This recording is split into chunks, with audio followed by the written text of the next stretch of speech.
Hey, I'm Math. I'm going to be talking about Battlerite's future, but don't leave just yet because I know that's a terrible thing to say at the beginning of your video because people will leave right away because nobody likes hearing about this. But it's going to be positive because I like Battlerite, and I'm not just going to spam that Battlerite's dead. So, thanks for watching. So, some common complaints are that the game is dead. Battlerite right now gets over 1,500 concurrent players every day, if not more. That's not the best thing ever. Like, they had a lot more back when they first came out, I won't lie. But I think they're working their way up, and once it goes free to play, there will be a lot more potential for players, as well as some of the further points I'm going to make. Another complaint is long queue times. I'm a diamond player, and I don't experience any queue over 2 minutes. I've never been below high gold, so I don't know what it's like to have queue times down there. I don't know if those are low or if it's just really high queue times, because I know some of the really high queue players, high ranked players up in Grand Champion might have long queue times, but that's understandable. Any game, even League of Legends, the most played game in the world, will have long queue times, even when you're up there in Challenger. So it is what it is. And if you're playing on off times, such as like 3 a.m. on like the west coast of the United States when nobody's going to be on in NA, I mean, you're bound to not really get very long or very quick queues, so it is what it is. Another thing people are complaining about are free-to-play launch delay. This, I can actually agree on because I think that they should be doing it quicker, just because I think it'll help the game out. And if they do it, they should add more cosmetic microtransactions. And I know people hate hearing that word, but as long as it's cosmetic and not pay to win, then I'm totally cool with it. And I don't think there's a way to make it pay to win in this game, really, like at all. So things such as name changes, more character cosmetics for incentive to buy chests, as well as once they're free to play, each champion costing $4 to $5. Yeah, I think that'd be good for a free-to-play launch because then they'd still be making some sort of cash and it'd still blow up a little bit.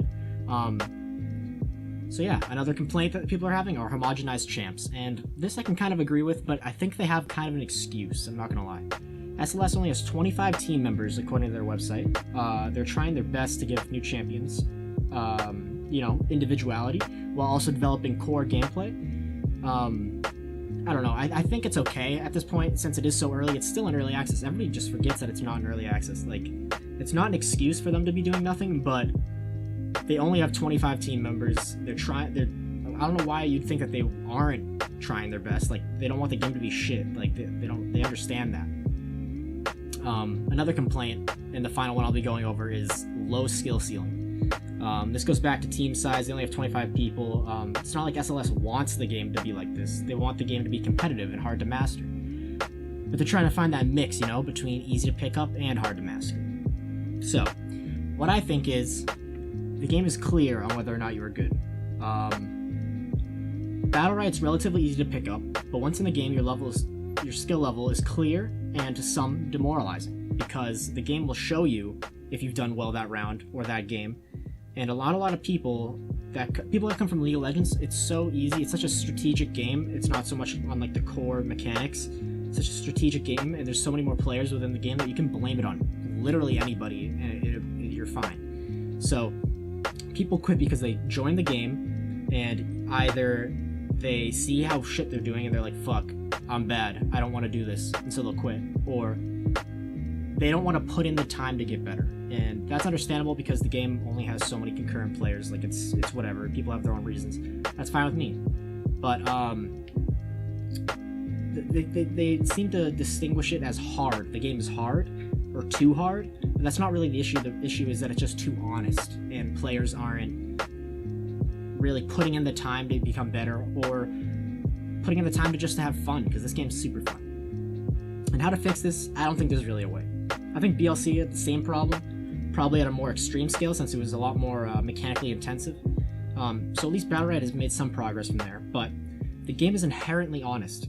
If someone does not like seeing how poorly they're playing, or like to blame others, then they'll pretty much they'll want to quit. Like, there's no way around it. They'll want to quit because they don't like seeing their own failure.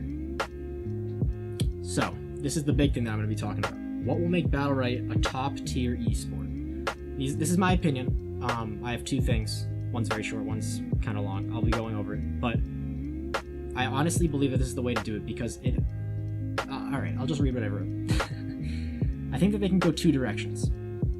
The first is to make the game less honest, which I find incredibly hard to do without ruining the core gameplay, and even then, I don't know how they would go about doing it. Because really, the game is made like a fighting game, and fighting games are inherently difficult or easily understood when you're bad, or more honest when you're bad. So people will just quit. It's just bound to happen. It is what it is. The second, and my favorite, is making the game a spectator sport. So I'm going to remind you that Battlerite is a lot more like a fighting game than it is a MOBA, and shares the same qualities as fighting games. For an example, we're going to be using Smash Bros. Melee. Melee found moderate success for most of its lifetime. It came out on the GameCube, which is, I can't tell you exactly how many years old, but a long ass time ago, right? Like 15 plus years ago.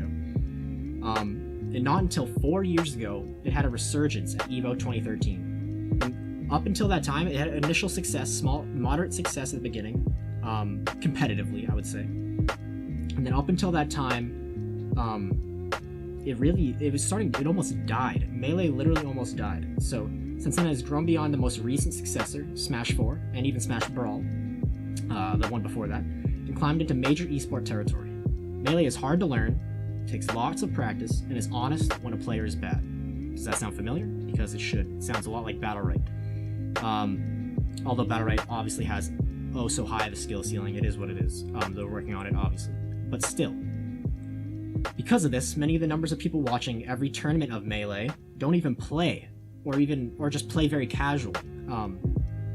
There's a large inherent divide between hardcore players and casual players, and that's just inherent to the game.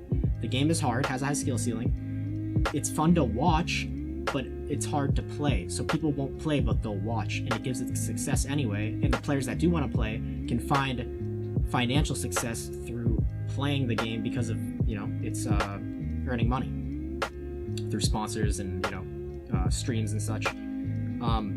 It's become a spectator sport with storylines and personalities and tense moments. The difference between Battlerite and Melee is small in many ways. It's very similar, but also somewhat large in its core gameplay. But Battlerite is still lacking in a couple key ways. Over time, characters will become more individualized in Battlerite, and personalities will arise. And as much as I dislike Arakune's character as a person, he has shown that people can have personality within a team, and people spectating can align with that or without him, creating fan bases and rivalries and story, and that's the core to becoming an esport. This is the only real way I can see Battlerite becoming a major esport, unfortunately, and I do hope it does because I love this game. I absolutely love Battlerite. It's so much fun.